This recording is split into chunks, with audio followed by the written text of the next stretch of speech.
वसईकरांची तहान केव्हा भागणार? नागरिकांचा सवाल। ग्रामीण भागात टँकरवर हातपंप विहिरींनी तळ गाठला। वसईच्या ग्रामीण भागात विहिरींनी हातपंपाने तळ गाठला असून येथील आदिवासी पाड्यातील नागरिकांना डोंगर दऱ्यातून वाट काढत नदीच्या पात्रातून खड्डे मारून आपली दूषित पाण्यावर तहान भागावी लागत आहे। वसई विरारला 470 mld पाणी आवश्यक असून सध्या 370 mld पाणी मिळत आहे। यामुळे येथील 40% लोकसंख्या टँकरच्या पाण्यावर अवलंबून आहे। उन्हाळा सुरू होताच वसई विरारमधील पाणी टंचाईची समस्या तर अधिक गंभीर होत आहे। त्यामुळे वसईकरांची तहान भागणार तरी कधी, असा सवाल उपस्थित केला जात आहे। ब्युरो रिपोर्ट, सिंधू प्रभात, वसई। आल्यापासून या इथे राहायला काय नाही होता। आम्ही 1-2 घरा होती तेव्हापासून आम्ही या डोंगरीला पाणी चढवतो। गाव तिकडे होता, या इकडे जास्त घरा नाही होती, तर आम्ही इकडे कधीपासून पाणी चढवतो। असं पियाला पण आम्हाला पाणी नाही। आम्ही नदीत असं वाकरायचो, खड्डा थोडा त्याच्यातला पाणी पिवायला न्यायचो। तर आम्ही नगरपालिकेला ही होती ना आपली पंचायत, तेव्हा आम्हाला लोक बोलत होती का तुम्ही असं काय पाणी पिता। तर आता हे दिनेश मात्र समजा आलं हे भाऊ, तेव्हापासून आमची साधारण सोय झाली। ते खड्डा बिड्डा मारून देतात, तर पहिला खड्डा पण नाही मारत होती। आम्ही असा जिरूस खड्डा वाकरत आणि त्याच्याशी पाणी नेऊन पियाचो। भाव तर कुठं आहे इचरा यंदा तिकडं ते गावात आहे भाव, ती पण आटतंय, त्याच्यात पण पाणी नाही राहत। आता या दिवशी आमचं जामच हाल, धुवायचं हाल, पियाचं हाल, सगळंच हाल पाण्याचं आमचं। तुम्हाला किती त्रास सहन करायला पाणी वगैरे आणायला? ते किती वेळा या चढणीला चढतो आम्ही, पडतात आमची वय झाली, हांडे घेऊन पण किती वेळा पडलो चढलो आम्ही याला।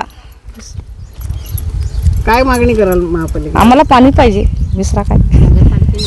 नगरपालिका नको आम्हाला, आम्हाला पंचायत होती ती बरोबर होती, द्या आम्हाला पंचायत द्या आणि पाणी द्या आमच्याकडे, म्हणजे आमचा हाल पाण्याचंच, आमची कामं होतच नाही। आम्ही पाण्यासाठी आम्हाला 15 मिनिट जायला 15 मिनिट यायला, एवढे आम्हाला 1 तास पाण्यासाठी इथं येऊन पाणी घेऊन जायला लागतं। आम्हाला मे महिन्यामध्ये असं म्हणजे का पाण्याचं जामच येऊन पडतंय आम्हाला। आम्ही कामनदुर्गाच्या पोटाखर येतो आणि आम्हाला कामन म्हणजे पाण्याचं जामच आम्हाला येऊन पडतंय। पाणी पहिलं पाहिजे आम्हाला। आमच्या गावात महानगरपालिका आहे, मग ती कशासाठी? आम्हाला पहिली ग्रामपंचायत होती ते वेळेला पाणी भरपूर भेटायचं। आता ग्रामपंचायत महानगरपालिका आहे तर पाणीच नाही आम्हाला भेटत। प्रत्येक वर्षाला आम्ही दिनेश भाऊला सांगतो मे महिन्यामध्ये का आम्हाला खड्डा मारून द्या, आणि ते आम्हाला मदत करतात प्रत्येक टायमाला। आणि पाण्याची जामच आम्हाला गरज आहे, पाणी म्हणजे पाहिजे आम्हाला। कपडे धुवायला पाणी नाही, पियाला पाणी नाही, प्रत्येक टायमाला इकडे तिकडे जाऊन आम्हाला पाणी आणावं लागतं। बघा गेल्या म्हणजे 25 वर्ष झाली, 25 वर्षापासून या ठिकाणी पाण्याची जी अडचण आहे ती आम्ही सहन करत आहोत।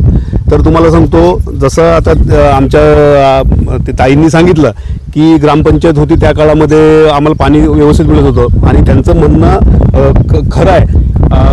कामन ग्रामपंचायत असताना आमच्याकडे लघुपाट बंधाऱ्याची एक योजना होती, दलित वस्तीची एक योजना होती, त्याच्यानंतर रामभाऊ नाईक यांच्या खासदार फंडातली एक योजना होती, आणि आमचं ग्रामपंचायत उत्पन्न अगदी तुटपुंज होतं, पण त्या तुटपुंज उत्पन्नात सुद्धा आम्ही चांगल्या पद्धतीने योजना चालवत होतो।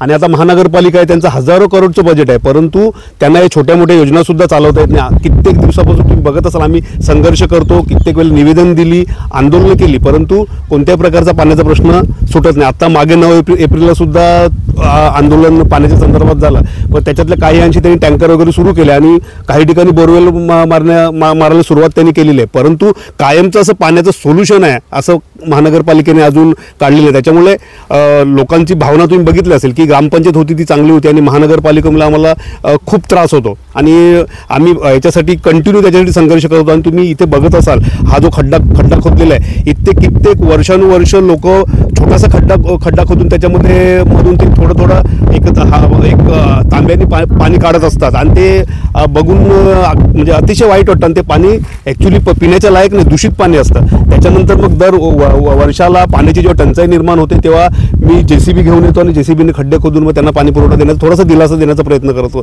तर महानगरपालिकेकडे एवढीच मागणी आहे की जी आमची लघुपाट बंधाऱ्याची योजना आहे, कामन दलित वस्तीची योजना आहे, त्याच्यानंतर रामभाऊ नाईक यांच्या योजनेतली जी खासदार फंडाची जी योजना आहे त्या योजना चालू झाल्या पाहिजे। त्याच्यानंतर सूर्या प्रकल्पामधून जे पाणी येणार आहे ते घरोघरी नळाच्या स्वरूपामध्ये आम्हाला मिळालं पाहिजे, अशी महानगरपालिकेकडे आणि प्रशासनाकडे आमची मागणी आहे।